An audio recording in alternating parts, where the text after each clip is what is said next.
On this week's episode of Top of the List, we're discussing the Dark Knight trilogy directed by Christopher Nolan. His three films we'll be discussing on this episode, and we'll find out which ones stayed around too long, kind of became the villain, or which ones prevailed and, lived on to be the hero, as they say, kind of roughly. All right, dude, roll it.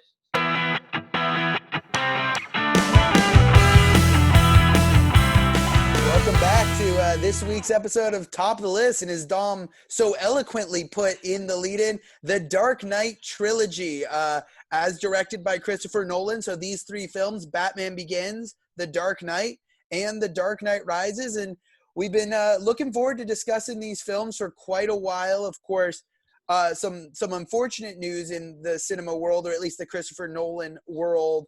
We were waiting to do sort of a countdown to Tenet. The release of Tenet, of course, the newest Christopher Nolan film, has been pushed back indefinitely with the pandemic. But nonetheless, we're ready to talk Batman, or at least the Christopher Nolan iteration of The Dark Knight himself. And I think we've got some varying opinions, so this should be a fun one. Right, Dom?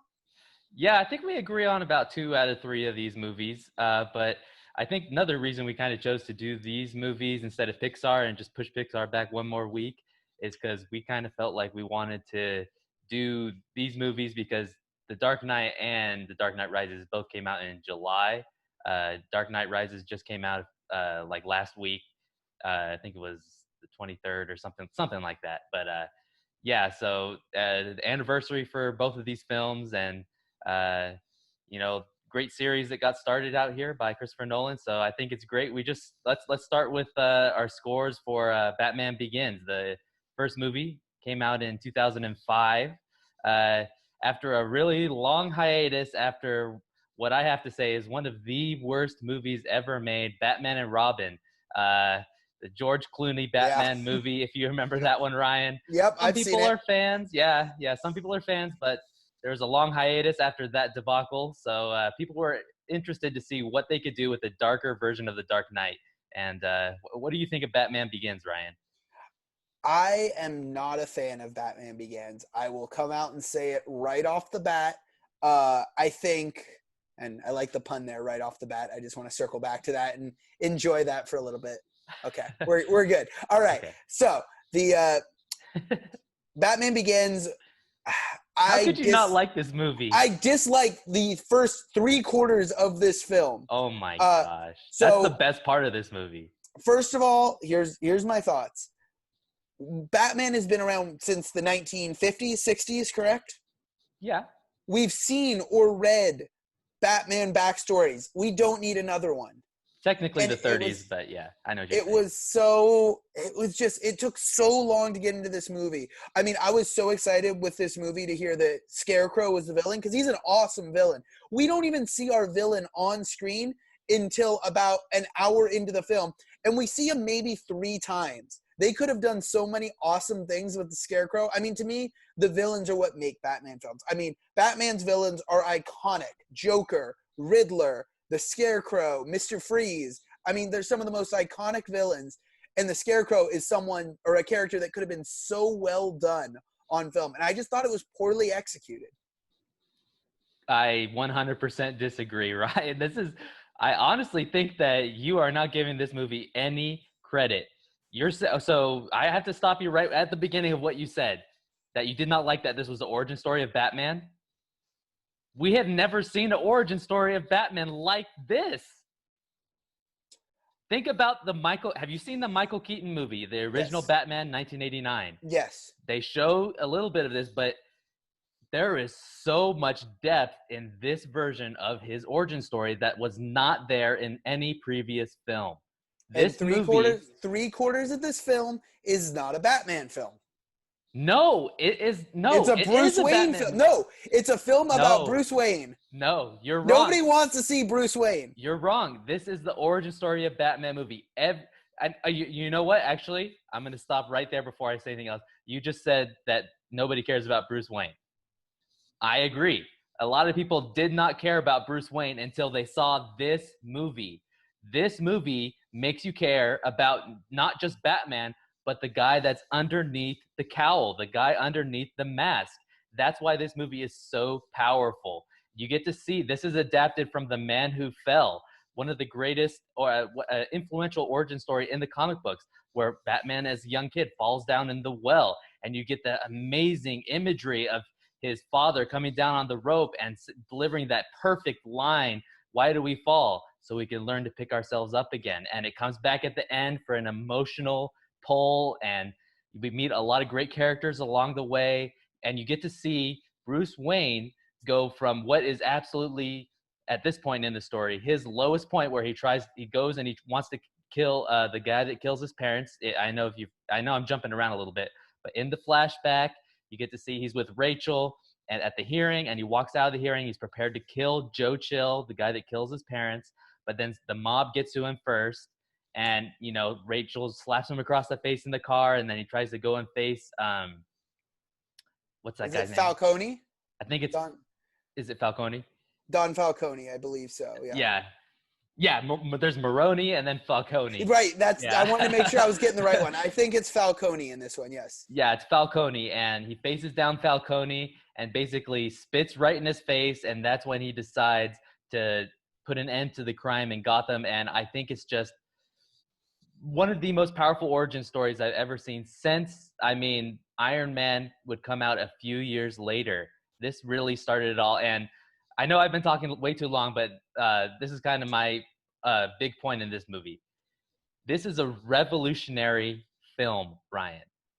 And for people that aren't watching on video, Ryan's rolling his eyes right now. But at least I want to explain to everyone that doesn't know. This is a revolutionary film because after this movie was made, everything had to go darker. Everything had to be as successful as Batman Begins. Think about all the reboots we got that were trying to make everything more grittier. This is a change in the way that films were made. Whether it was for the better or not is up for debate. There's some films that came after that. I would say, like, maybe the Watchmen movie was birthed by this. Some of the Zack Snyder stuff in particular was birthed into a darker tone.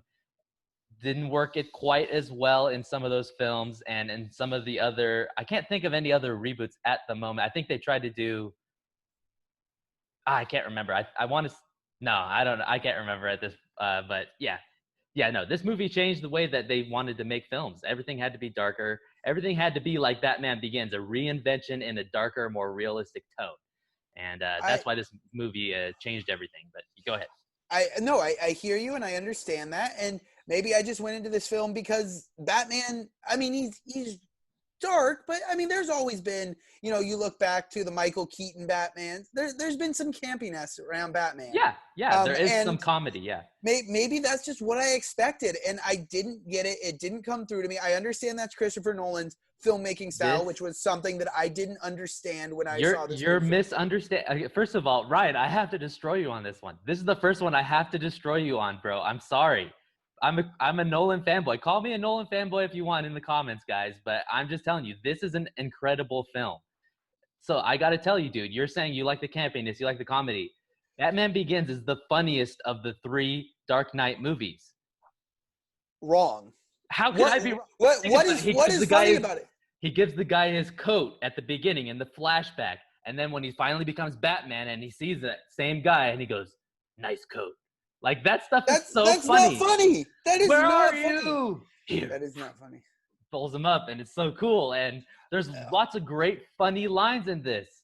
No, this is not funny. This film, that my primary problem with this film, like I said, it takes way too long to get going into being a Batman film. That's number one. Number two, it doesn't have a villain to carry the film, which I think every great superhero film needs. Ra's al Ghul. Liam Neeson delivers one of his best performances in this film. Liam Neeson gives a performance that rivals Qui-Gon Jinn in how dare you? How dare you? It's not great. He's incredible in this movie. He is incredible. He is flat. And let me circle back here. Not only is he flat, I think it takes a while for Christian Bale to grow into this role. I did not like his performance in this film. I like him in The Dark Knight. I like him in The Dark Knight Rises. I did not like him as Batman in this film. One huge glaring flaw, Ryan, I got to pull this card. I'm sorry. I got to do this to you. Guys, this might discredit everything Ryan has to say. I can see the worry on his face as I say these words, but Ryan watched these films out of order. He watched The Dark Knight, and then I had to twist his arm to watch Batman Begins and The Dark Knight Rises. But I think you're missing out, dude. I mean, you have to watch number one. You got to see them in order. But I mean, that maybe that's not as big of a deal. But I think you're just missing this movie. Dude, this is I've seen this. I remember as a kid watching this DVD so many times that I just looked back in my DVD box to try to find it, and I think I found like one of the discs, like the special features disc, was like so scratched up. I had played it so many times. This movie is an endless watch over and over and over and over again. Let me give my score, and then I'll let Ryan finish off his thoughts on Batman Begins. I think everything is incredible about this, from Lucius Fox. Okay, yeah. Morgan Freeman is incredible as Lucius Fox, and he's what most of the comedy comes from. You know, Mr. Fair. Wayne, are you going to really be going spelunking? Stuff like that. You know, all that base jumping. He says, Mr. Wayne, I don't care what you do in your free time. I just don't want to be asked any questions. Stuff like that, you know, and then the relationship between Alfred, played by Michael Caine, and Christian Bale is so strong. It's so emotional. He's really the father figure that Bruce Wayne had looked up to this whole life. And sorry, I keep going off on tangents, but everything is so incredible in this movie. I do have to say, though, the reason I'm going to give this film a 9 out of 10 instead of like a perfect score or a 9.5, I'm going to give this one a 9 out of 10 because I think it's actually the part that you like the most is actually one of the weakest parts of the films. And that is Liam Neeson's plot to vaporize all the water in Gotham. It feels just like a ticking time bomb a little bit, which is kind of a disadvantage to this film. You know, just this water vaporization doohickey device. It kind of feels shoehorned into the plot. But I do have to say, Liam Neeson is so intimidating, and the fear gas is so intimidating in this film. And to see everyone's greatest fears realized, and the relationship. We haven't talked about I think it's Gary Coleman, right? It's not Gary Coleman. Gary Oldman. Gary Oldman. Shit, sorry. Okay, Gary Oldman. Yeah, he's incredible as Jim Gordon, Commissioner Gordon. Eventually, he becomes. But the relationship between him and Batman is built in this film, and it is so cool to see it fully realized on the screen. Commissioner Gordon is just in like the Michael Keaton Batman Returns. He's played as kind of a comedic character, kind of a oaf, especially in the Adam West stuff. He's kind of just like an oaf, you know, dumb cop. But in this, I love that everybody is corrupted, but he's the one man, the one cop that cannot be corrupted. He doesn't want to be on the take. And Batman finds him as the single good man in Gotham. Yeah. And, you know, and it builds back to, sorry, I'm talking too long, I know, but it builds back to when he puts the coat around the young Bruce Wayne, which we get the payoff in Dark Knight Rises. And I think that, you know, yeah, everything is great about this movie. I think that the costume looks a little hokey at a couple times. That's maybe a half point off. And, you know, the whole water vaporization plot is, you know, menacing, but it kind of feels like there's just like a plot device, you know? It's not as emotional as what we'll get to say for the other movies. But yeah, 9.5 out of 10. Ryan, close this one out. Yeah, 6 out of 10. Okay. Nothing great about this film. If I catch the final 45 minutes above average, would you say? Above average. Okay. It's a good film. Like I said, it's saving grace. I enjoy the final 45 minutes of the film. That is a true Batman film, and I enjoy that. It takes a really long time. It takes about 2 hours before you get to that. I think it's really slow in the beginning. I think there's some big miscasts here. Personally, I do not like Michael Caine as Alfred Pennyworth. Oh my gosh. I have a personal favorite, Alfred, and nobody comes close to him. I know you didn't watch the show Gotham, but Sean Pertwee as Alfred Pennyworth is the best, and no one can come near him. I felt like he was sort of in the background. He wasn't that great of a character. You're absolutely right. Lucius Fox is great in this film, and he does provide some great comedy. And Gary Oldman is great in this film. I agree, as Commissioner Gordon, and he's great through all of these films. But like I said, it's an above average film. If I catch it on Sci-Fi late night one night, I'll put it on, but not the film I'm gonna take the time to sit down and watch again and again and again. Dude, I gotta definitively say you're in the wrong on this one, dude. I know it's your opinion, but dude, I just feel like the beginning of this movie is not slow. It's building so much character, so much emotion, and the way it's cut together is near perfect. Like the way that you transition from the young Bruce Wayne and the relationship with his father to losing his parents is so sad, and you kind of feel that guilt that he has because he's afraid to stay at the opera, and then his dad tries to cover for him, so eventually that guilt builds up and he tries to hold it back with anger. And then Liam Neeson's teachings about him becoming a kind of like this secret cult of ninjas. It sounds like, if you hear it from like someone's mouth, it kind of sounds weird and kooky, but honestly it is so realistic. Like this like there's nothing, like you couldn't imagine Superman or Green Lantern existing in these movies because it's so realistic. It feels like if someone were to actually have the wealth that Bruce Wayne had, put together all this top end tech, he could actually become this version of Batman. And even, from the plight to the chemical poison, the aerosol poison, it feels real. Like that could possibly happen in our world. So a lot of the events in this film could happen in our world until what throws a monkey wrench in this is my least favorite part of the film, the entire training sequence at the League of Shadows. And that is completely unrealistic. How? It's not realistic. The scene where he's going through and has to find Liam Neeson out of the line of ninja. It's not realistic. It's like a Batman film, and then they took like a scene from Kill Bill. Let's put it like it is to me. No. That scene was unnecessary. No, dude. Those sequences were so unnecessary. Let me explain to you why this is important to the character of Batman. First of all, if you're going to be Batman, are you just going to be some guy that goes out there and just knows how to fight? You have to learn. No, Batman is loaded. He's probably spent time spending money. I mean, this is the idea of Batman, of training. How about Exactly. I mean, Batman, you just rebutted your own point. No, he would not spend time training with the League of Shadows. He did not spend money to seek out Liam Neeson to be trained. He did not. He did not spend money to seek out Liam Neeson to be trained. He was fighting. He became a criminal to try to understand them. He was robbing from his own company, Wayne Enterprises. As you see, he's stealing from the cardboard boxes, say Wayne Enterprises. Then he gets captured by Chinese police, and he's put in this prison where he's laying down a beatdown on these criminals at the beginning in the prison. They're trying to intimidate him. So he's trying to understand criminals. Liam Neeson finds him because he knows that he is Bruce Wayne. That's how he gets indoctrinated into the League of Shadows. And before you say, oh yeah, he might have already, why couldn't he just find some other way to train? Couldn't he have just gone to, like, what's your point there? Like, he could have just gotten training from anybody else? My training is he's a wealthy guy. He could have been trained by anyone else. He didn't need to be trained by a secret society of ninja assassins. He was trained by anybody else, because if you remember when he first enters the temple and he sees the Asian guy that you think is Ra's al Ghul, but all along it's Liam Neeson. He's trying to prove himself. He faces off against Liam Neeson and he's doing all these jujitsu poses. He's using karate.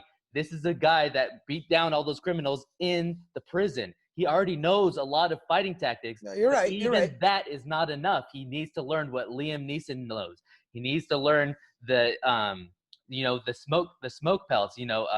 What's the great line that he says? What is it? You don't know what I'm talking about. I'm not quoting lines from this movie. Don't worry. Oh, okay. Well, they're talking about how dressing up is kind of like building a character, building something that people can fear.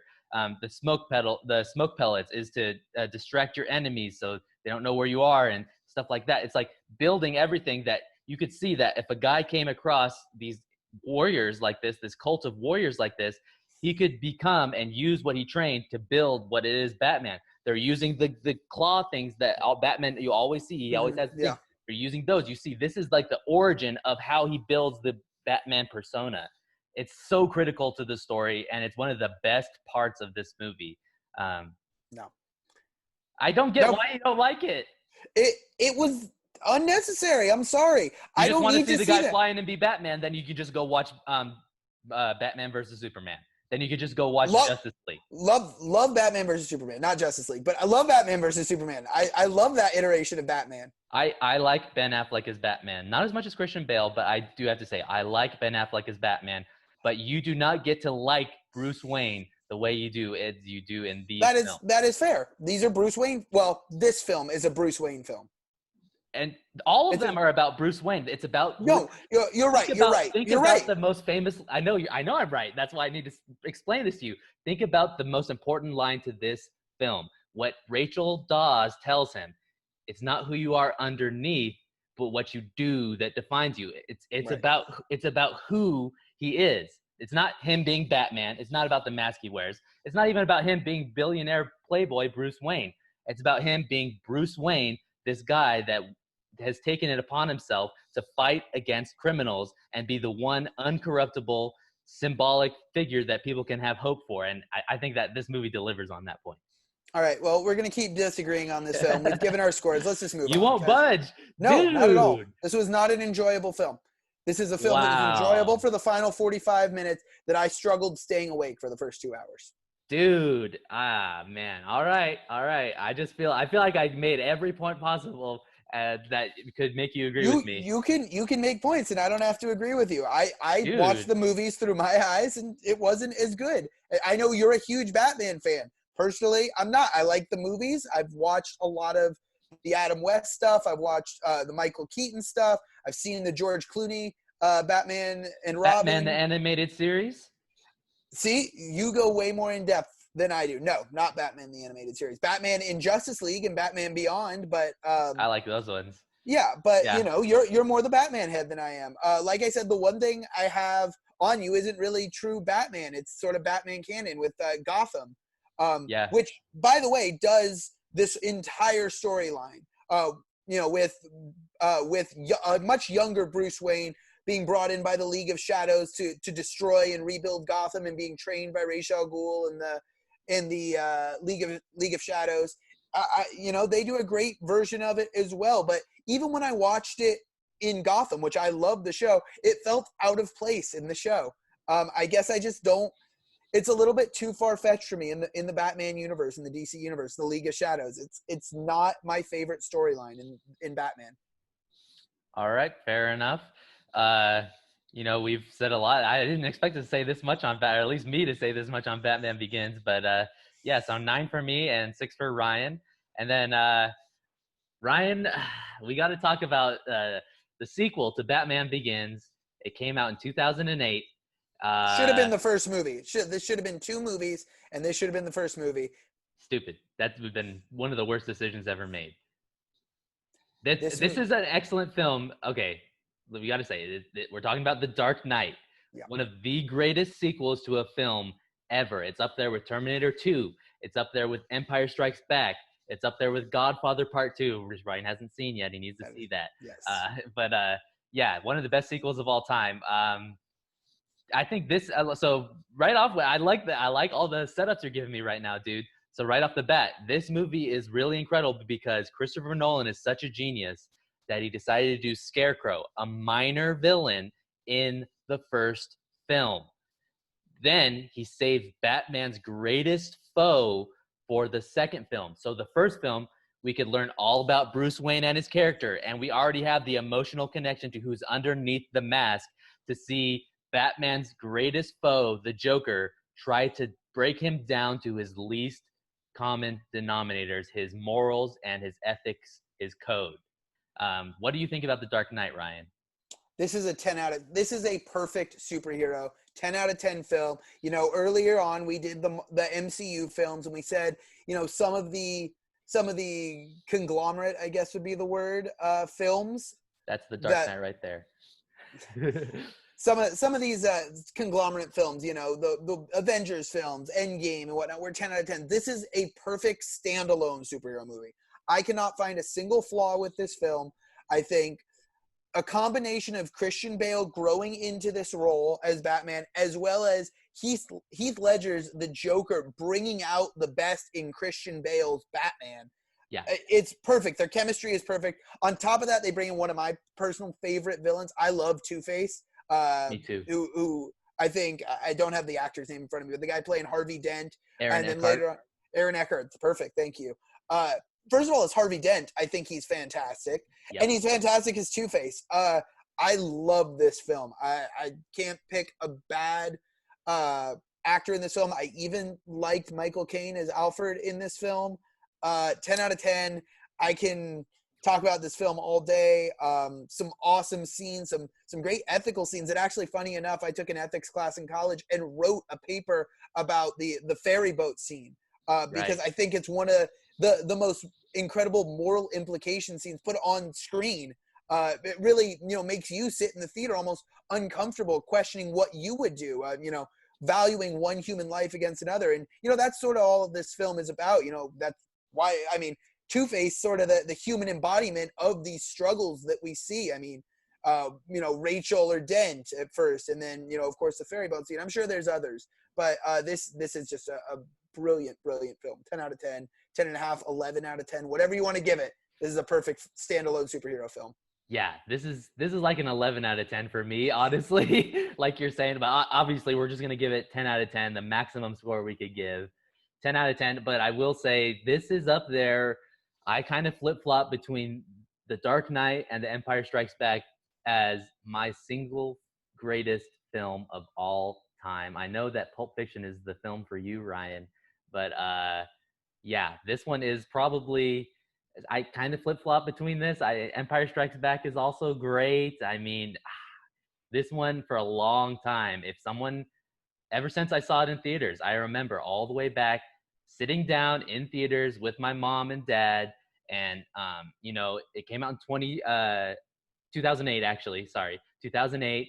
I think I was about 12 years old at the time. I think if I did the math right, we're both the same age, so, Ryan. So maybe Yep. you're a good Yeah. mathematician. So 2008, you would have been 11. I probably would have been 10 when this film came out, Yeah, just because it was a little bit later. But yeah, I remember seeing this one in theaters too. I went and saw it in IMAX. me too. Uh, yeah, no, and was just blown away. This is the only of the three that I saw in theaters, Right. and it was incredible. Yeah, I mean, as a kid, I was 11. Ever since I was like 8 or 9, I had been, just a few years before, whenever Batman Begins came out, I got the DVD. I watched it over and over and over again. I loved Batman Begins. I read the comics that inspired it. I read the comic that came with the DVD copy of Batman Begins that was built off of the story. I loved everything about Batman Begins. And I sat down in the theater and I remember thinking, can they top it? What are they going to do? I knew that the Joker was going to be in this one from the tag at the end of Batman Begins. I knew this was going to be the film with the Joker. And I sat down, expectations very high to see what this film was. And I could not believe that this is one of the films that would surpass my greatest expectations from scene one, from the very first second. The score by Hans Zimmer. I think he does all three of these films. Hans Zimmer is incredible. This is one of his best scores. The score gets you. And then, of course, the single greatest performance of what I want to say the 21st century, Heath Ledger as the Joker. I mean, anytime this guy's on screen, you cannot look away. It's one of the all-time great performances. Yeah, couldn't agree more with you. A lot of people say Jack Nicholson is one of the greatest superhero villains of all time as the Joker. People will say, Loki, Tom Hiddleston is pretty amazing. Um, no one comes close to this performance given by Heath Ledger. It is truly the most incredible superhero villain, most incredible portrayal of the Joker on screen. He is magnificent. You know, it's a shame that he did pass away. I believe while this film was in post production. But yeah, he was truly incredible in this film. A role and a vision of the Joker that will live on forever, not just for Batman fans or Batman film fans, but for cinema fans as the ideal evil maniacal villain. Yeah, I mean, as like you said, Ryan, you've written papers about this film in college. I have as well. Th- I've done a lot of thinking on this. This is the ultimate battle between good and evil. The Joker represents chaos. Batman represents order. This is chaos versus order. This is society versus anarchy. This is the epitome of all these deep subjects that you could talk about, and everything comes to a head when I think we got to talk about a few things in this film. Should we just go through chronologically if we can? I don't know how long You we go are. ahead. You go ahead. Okay. Let's start at the beginning. The opening scene. I'm gonna say this a lot. One of the greatest scenes ever put to cinema, where we see the Joker's men taking each other out one by one, until it comes down to the Joker. He's the last one standing. He takes off his mask and he says, "What doesn't kill you makes you stranger." And then you get that incredible the boom of music when you see him on screen. You feel like you're experiencing something very special, very unique. And then you cut over and you see what Batman's been doing. People are trying to mimic him wearing. I'm not wearing hockey pads. I love that part. That's another comedic line in this movie. Another little quip that Batman always has, a little quip. And we get to that, and we get to see him wanting a new suit, and every tiny little thread in this movie that they sew has a place, has a spot to be. Every little thing that happens, the Batman's move is being calculated, just like Batman is calculating the Joker's moves. I think that there's a lot of great action scenes in this movie, especially when he finally goes to Hong Kong, and you get to see that incredible shot of him up on the building, getting ready to fly down and take away Chow. And what an incredible sequence there. And then I think another incredible part is Commissioner Gordon dies, or at least so we think, about only like halfway into this movie. I was shocked in theaters, like, oh my gosh, Commissioner Gordon is dead. And then you get to see him come back in that incredible sequence where they're trying to chase down after Harvey Dent reveals himself to be Batman, or he's supposed to be Batman, and they're doing that incredible sequence, and the Joker shooting with a pistol at the police van that has Harvey Dent in there. And then he takes a shotgun, and they say he's going to need more firepower than that to get through us. And then he takes out an RPG, and then the guy says, holy crap, is that a bazooka? And then he shoots the bazooka. My jaw was on the floor. They destroyed an IMAX camera filming that sequence. Wow. I don't know if you knew that. I didn't know that, no. That's like a $3 million camera or something like that, but they destroyed it, dude. I couldn't believe it. But yeah, so and then you get that incredible part where you get to see the Batmobile gets destroyed, which I was shocked. And then he comes out and he makes it the Bat Pod, the motorcycle that he has, and he's fighting him on this motorcycle, and he gets Joker's van and he threads it up, and the van flips over, and then Batman scene. And he rolls over and he spins around on the wall, and then he's like, come on, you want to do it, hit me. It's so crazy. And then Batman can't do it, and he fails. Like, Batman fails, and Commissioner Gordon has to save him because he's been undercover. Dude, I think that's what's incredible about this film is we see Batman fail on multiple occasions, and we don't necessarily, I know I'm jumping ahead a little bit here, we don't get a great ending for Batman. No. This is the ultimate, Batman is known for this, even going back to the comic books, the ultimate cliffhangers, and that's where this film leaves us, because Batman does not get a pleasant ending, or Bruce Wayne's Batman. Yeah, Bruce Wayne is fine, but Batman does not get a pleasant ending in this film.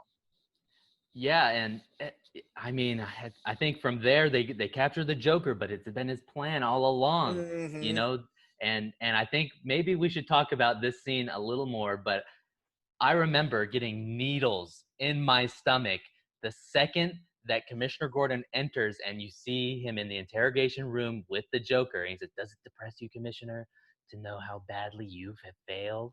And he says, "Harvey Dent never made it home." And he says, where is he? He says, "Depends. What time is it?" He says, "What does that have to do with anything?" "Well, depending on the time, he can be in one place or many." And then you're like, oh, crap. And he says, "If we're going to play games, I'm going to need a cup of coffee."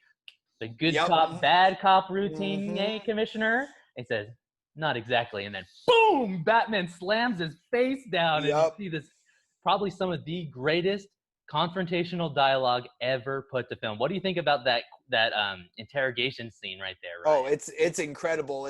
I mean, it's pushing Batman to its purest limits of, good and evil, so to speak, because Batman stands for law and order, as you basically said. Maybe not law, but for order. And here he is sort of bringing the chaos because that's exactly where the Joker wants him to be. The Joker is on him, trying to bring out this dark side of Batman, because that's what he's doing. This entire film is trying to bring out the darkest side of Gotham. And he's getting to Batman here, and it's truly a fantastic scene, Yeah. There's so many great scenes here. And like I said, it's the perfect chemistry between Yes. Heath Ledger and help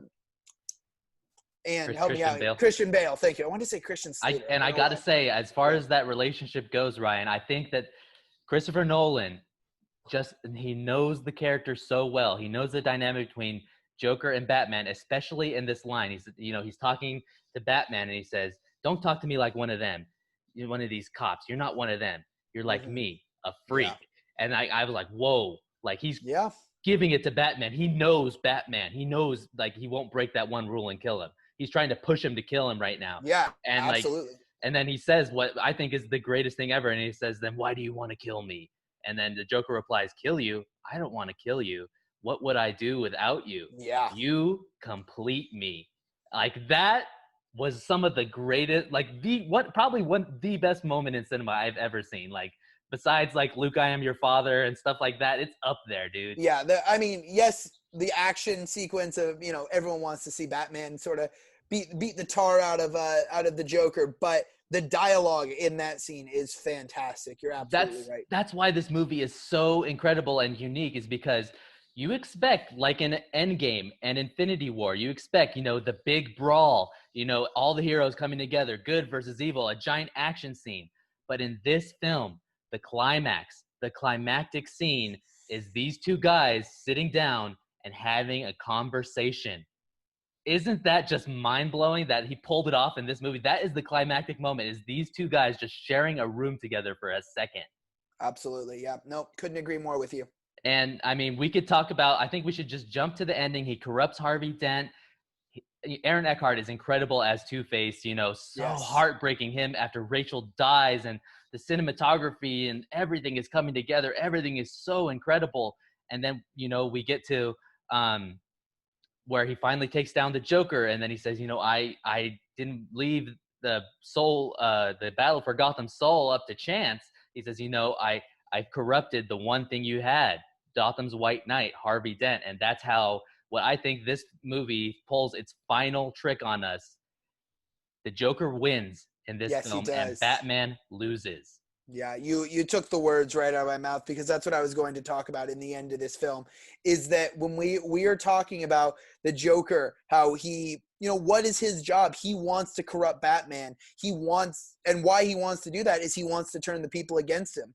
I feel, and he does it at the end of this film. Batman is public enemy number one in Gotham by the end of this film. I mean, knowingly, I think, by Bruce Wayne, because he has to make that move, but to make Harvey Dent a hero, it has to demonize Batman. Right. And what you said earlier about how, Batman is in a bad spot at the end of this movie. I think Bruce Wayne is too, because you see him after The Dark Knight. Batman broke his leg at the end of this movie. Yeah. Bruce Wayne broke his leg.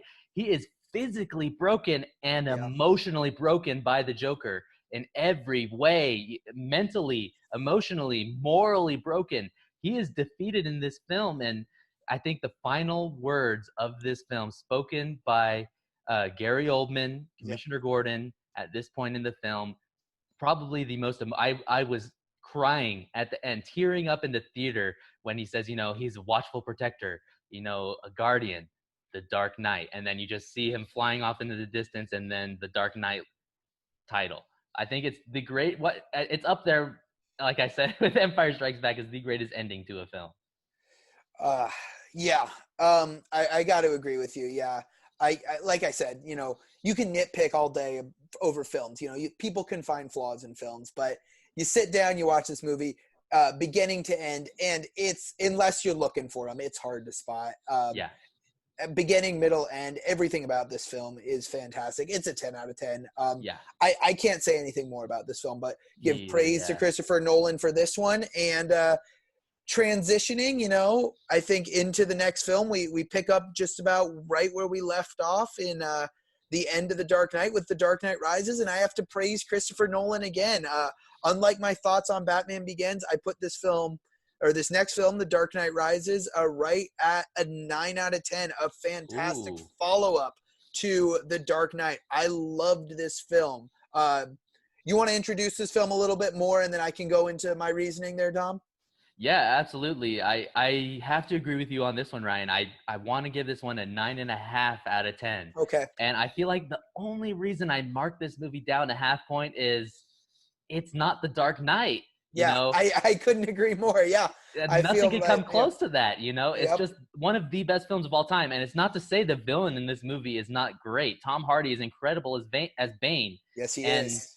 even then, it's just like the Joker was like a legendary performance, Hmm. whereas Tom Hardy is like, he's amazing in this movie, but not legendary. He's not legend status. Exactly. Yeah. He's a villain that carries a film, which, like we said, we said it in the MCU, we've said it here.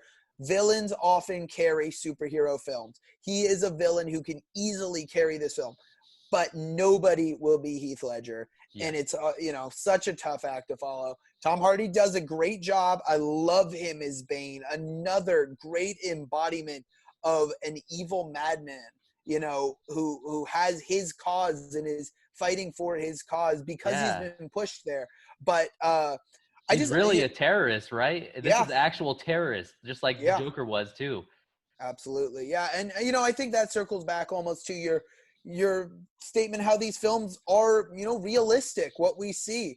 It's not aliens, it's not, radioactivity giving him his superhero. This is a man who has, used his wealth to build a protector, and people who are truly villains who want to terrorize citizens for their own causes. It's not because you destroyed planet Krypton, so to speak. It's all believable. Even some of the more outlandish scenes. So I want to start at the beginning of this film because I Okay. complained a lot in Batman Begins about how slow the start was. We didn't see much of Batman. We don't see much of Batman in the beginning of this film either. Why I think this film It picks up, definitely. before you say anything else, it picks Yeah. up 8 years after The Dark Knight, if anyone isn't aware, but continue on. I think what's great about this film, though, is it has an all-star cast of characters that we are introduced to in the beginning of this film that keep us locked into the story, even though Batman is not much in the film at the beginning. We immediately meet Selena Kyle, who comic book readers and Batman fans know is going to be Catwoman, who's, I think, personally cast brilliantly as Anne Hathaway. Me as well. We get Joseph Gordon-Levitt's character, who we don't find out who he is till later, although I think a lot of people, myself included, sort of got the feeling we knew who he was going to be when we found out, he was an orphan and he looked up to Batman. But I think Joseph Gordon-Levitt's plight in this film is incredible as this, he's sort of a Jim Gordon Jr., an uncorruptible in Gotham. There are very few, but he is one of them. And I think he is brilliant in this film.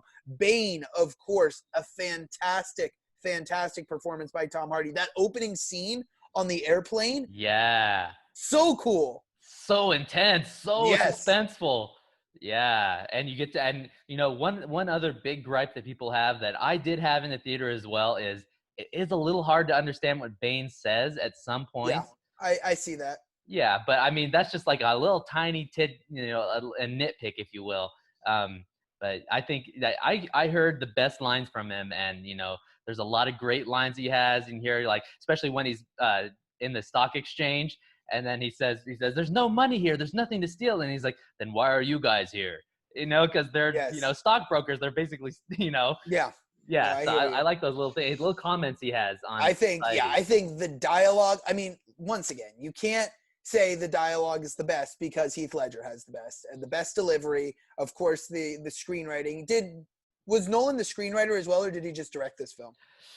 I want to say he was also the screenwriter for this one, but Yeah. I'm not sure. But continue your point. But yeah, I mean, just as masterful, I think Tom Hardy's delivery. Yes, it's a little hard to understand him, but the lines given to him and the way he delivers them are magnificent.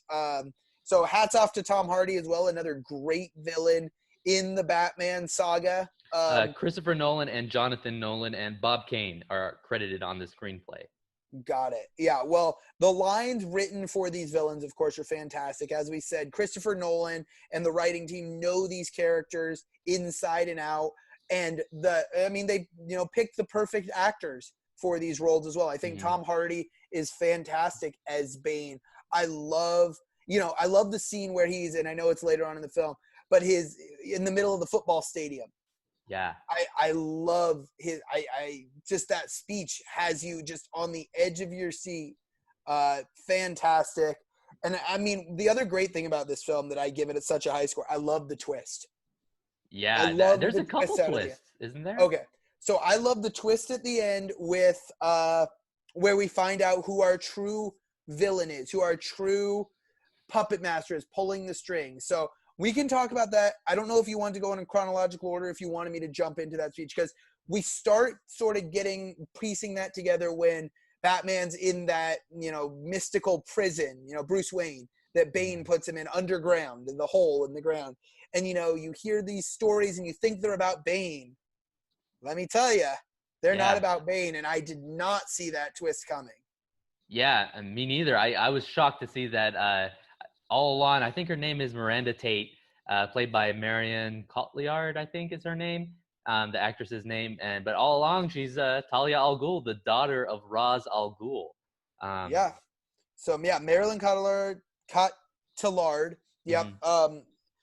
She's just credited as Talia al Ghul, so I can't Yeah, give you the name of her character. But yeah, yeah, she's sort of this amorous connection with Batman. You think maybe his second flame after the death of Rachel, which does play an important role in this film as well. It yeah, leads and to that's what. Oh, sorry. That's what a lot of people were. At least when I was watching this in theaters, I remember going back, being extremely excited by The Dark Knight, and then to see this film, I was afraid I was going to be disappointed. And at first, I was disappointed. We didn't get to see Batman for a long time. And then we got to see Miranda Tate. Who is this chick? Why is she getting at Bruce Wayne? What's with this love, this romance thing? It's not bad at all. It's just like, why is this happening? And then by the end of the film, you find out it's so that she can get closer to him because she's Talia al Ghul. And then, you put two and two together and you're like, wow, you know, at that point I was thinking, oh, maybe Nolan should have taken that part out, but no, he is so clever. He just thinks of every little thing. He is such a great filmmaker. But yeah, so go ahead. I don't know what else came before that. You get to see the relationship between Bruce Wayne and Selena Kyle, which I think the chemistry between Anne Hathaway and Christian Bale is really great. Anne I Hathaway love is it. great in this movie.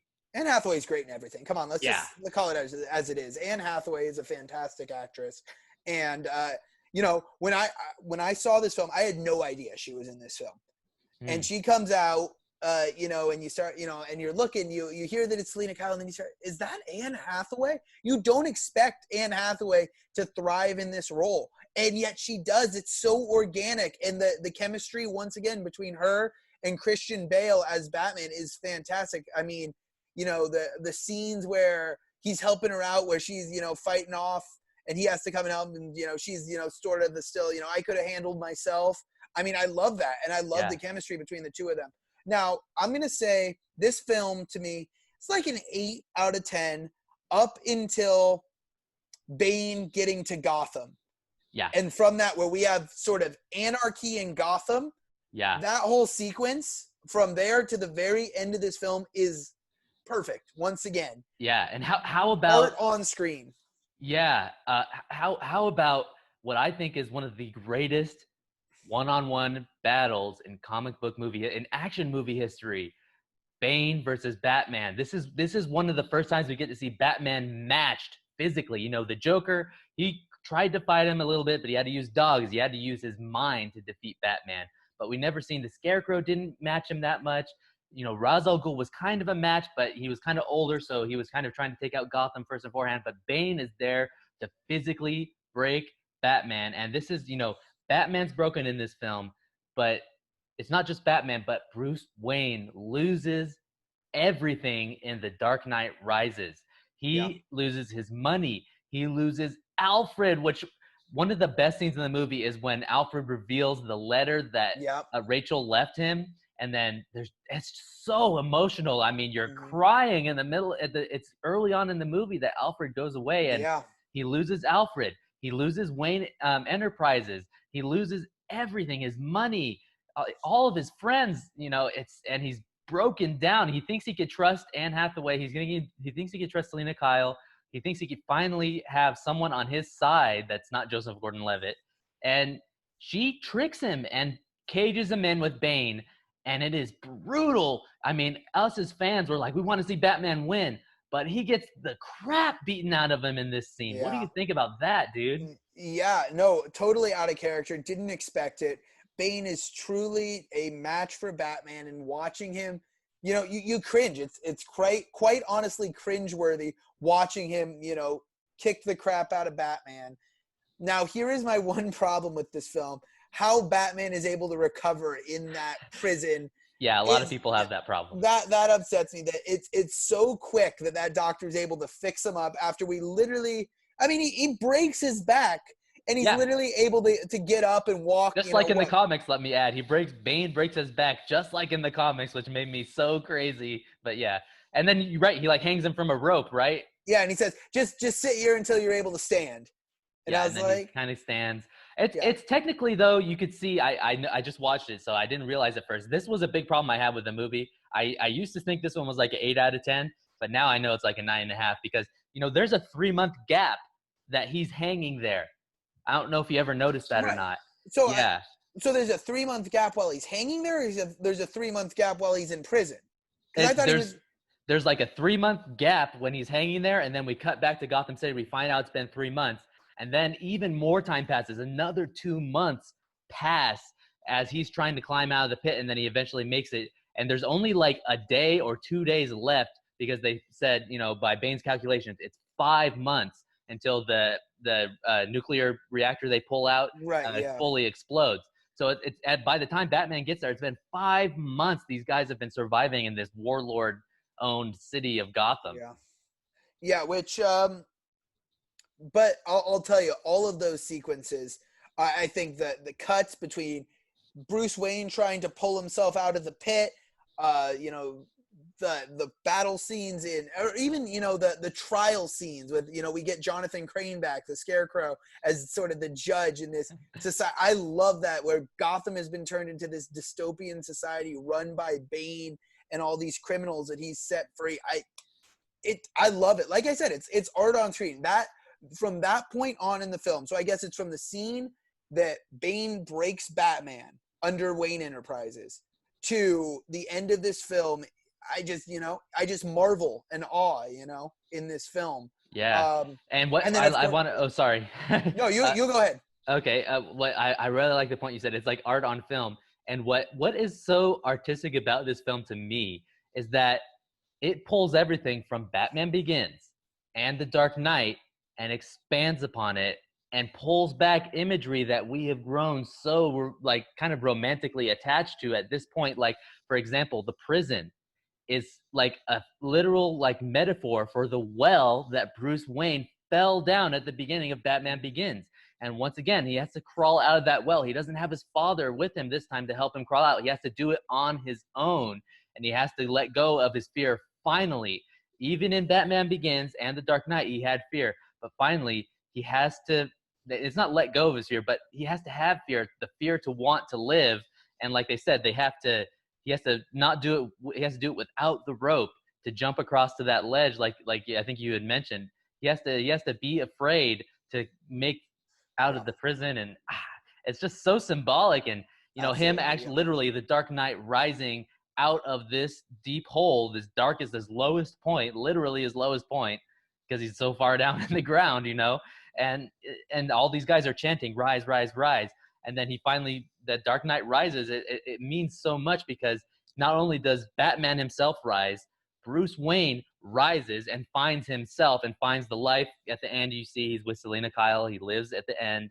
And he finds what Alfred had always wanted from him. He rises out of having to be Batman and finding his own life. Not only that, but he also rises by having Gotham rise with him. He brings Gotham out of this glum, that they're owned by these warlords. So that's my bit on the Dark Knight Rises. I think you put it in words extremely well. Now I just want to talk about one, that final scene with the reactor and, Batman taking it out. You've got such a powerful scene. Joseph Gordon-Levitt with all the orphans on the bridge, and the cop. If you come across this bridge, we will shoot. And you've got the father there or whatever he is who runs the orphanage, who's telling the boys, let's just all pray. And then you see Batman flying off with the reactor. It's so powerful, that final scene. Oh man, and, suspenseful. The score once again by Hans Zimmer, masterfully done. And you're just, what do you think about Officer Blake, Joseph Gordon-Levitt's character? He at the beginning of this film, he's figured out that Bruce Wayne is Batman. I love that. I agree. Truly the successor to Batman in many ways. Yeah. And like I said, I don't think they could have picked a more perfect character or more perfect actor than Joseph Gordon-Levitt. He does it perfectly. Playing this role, he identifies Batman. You get a little glimpse on who he is. He tells the backstory once again that he's an orphan. How he looked up to Bruce Wayne and also to Batman as a child. You're sort of piecing together that he's Dick Grayson. You don't know that that's his name until the final scene of the film. But I mean, I think he plays it masterfully. Once again, is he the successor to Batman? Is he the successor to Jim Gordon, or a little bit of both? Because once again, he's another one of these very few that we see in Gotham, these unflappables, these people who will not give in to the criminals that run Gotham, that are there for good and for justice and stand for that. So I think Joseph Gordon-Levitt plays it perfectly. I love the character. I love his story arc, and at the end, he finds the Batcave after we find out that his name is actually his given name was Dick Grayson. Actually, I got to correct you there. It's not Dick Grayson. It's Robin is actually his real name. Oh, is that okay? You're right. Yeah. My bad. Okay, yeah. I knew it was something that had to do with Robin. And he gives up being a cop by the end, right? Because he saw those cops fire at him. They did not believe him, even though he was a cop, which showed him even though being a cop is a good thing and you can be a force of good, it's not enough.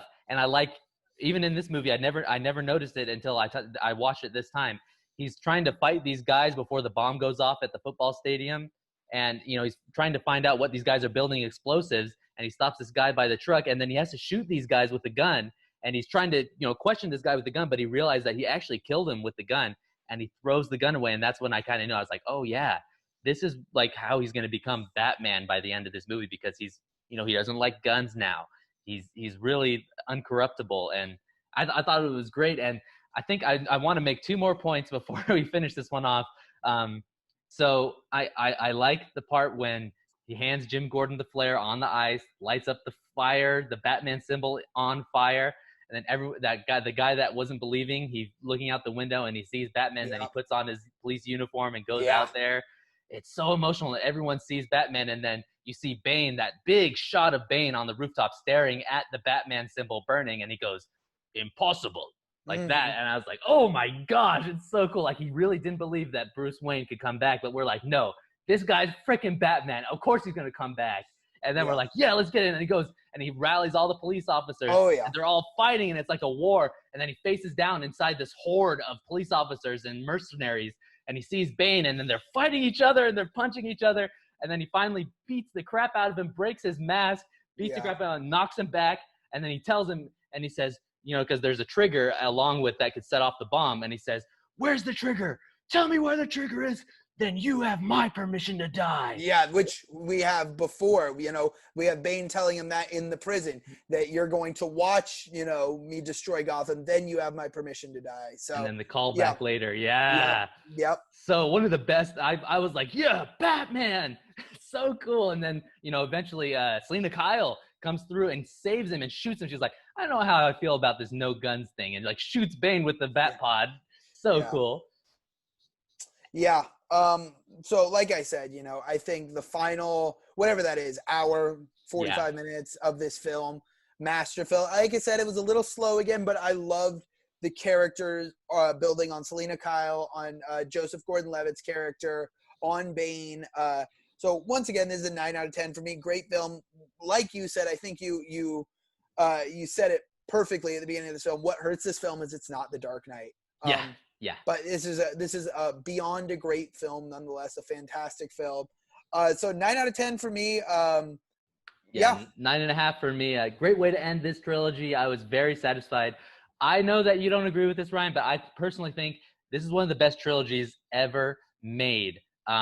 It's up there with another trilogy. I'm trying to convince Ryan to watch this trilogy. I'm not sure if he's going to like it or not, but he has not seen the Lord of the Rings trilogy. Those 3 films, that might be the greatest trilogy ever made on film. They're epic. They're so long. You have to like watching a long movie to watch these. I think that's what's held me back. And yeah. I mean, as you can tell already from my Batman discussion here, I keep tabs on how long movies are. Right. These are long films, and that's how you can sort of tell how good the film is. I didn't feel like The Dark Knight was long, and I'm pretty sure it's the longest of the 3, if I'm not mistaken, right? Yeah, it might be. I think they're all like 240. That's why that's a 10 out of 10 for me. Dark Knight Rises, like I told you, the opening hour and a half, 2 hours are a little bit slower. I'm timing it. So, long movies are not my forte unless they are perfect films. The Godfather's another one that comes to mind. I got to tell you, film, dude. 10 out of 10, but I got to tell you before we stop this, I got to tell you, just to hype this up on the air while we're on our show, like the first Lord of the Rings is a great setup film, great adventure. I don't think you're going to like it as much because there's a little Deus Ex Machina towards the end. The second film, there's like one plot line with these trees that are talking. That's like, it kind of holds it back a little bit, but everything else is so incredible. But then I got to say, Return of the King, the third Lord of the Rings film, it's the first fantasy film, the only fantasy film to ever win the Best Picture award at the Oscars, Ryan. And I think that Return of the King is a perfect film. So I got to tell you, if you're going to watch Lord of the Rings, you got to watch it all the way to the end. The third one is the best. We'll see. We'll see about that. Maybe in the near future. We need more subjects on the show, definitely. So maybe give it a look, but only for the show and for research purpose, not because you told me to. Dude, you got to do what I tell you to, man. You're my best friend. You got to do what I say. See, if I did that, though, I'd tell you I really liked Batman Begins, and I did not. Wow. You know what? Honesty, bro. That's the best policy. It's truth, bro. Just like Batman, dude. He had to eventually tell the truth, and Gotham knows the truth. All right, dude. I think that's it for now. So obviously for me, I think we pretty much have the same order, even though our scores are different. Dark Knight Rises, Batman Begins at number 3. Top of the list is definitely Dark Knight for both of us, right? Absolutely, yeah. Okay, cool. So that's our list. Same list for the both of us. Differing scores, but we let all our opinions out. I think next week we're going to try to do Pixar unless we come up with something else more interesting to do. We kind of try to do it on the fly now and then. But yeah, we're looking forward to doing Pixar. If not, we're going to do 2 episodes. I think we're going to do 11 and 11 since there's 22 films. So it's going to be a 2-parter. I know that maybe some of our fans are a fan of the 2-parters. So we'll talk about some Pixar next week, hopefully. And with that said, you can follow me on Instagram and Twitter at DomGonzalez48. Don't forget to like, comment, and subscribe for more weekly videos on top of the list. Hopefully, we'll be dropping a few reviews. Maybe we're thinking about doing Palm Springs review. I know we have differing opinions on that film, so that would be a good one to do. Maybe a few other films we want to do. I think maybe we could do just like a single film review instead of these lists too. Not instead, but along with these lists. We'll figure it out as it goes. But yeah, take us out, Ryan. Yeah, so like you said, Dom, follow him at DomGonzalez48. My name is Ryan Barnett. You can find me on Instagram at RB_the SID.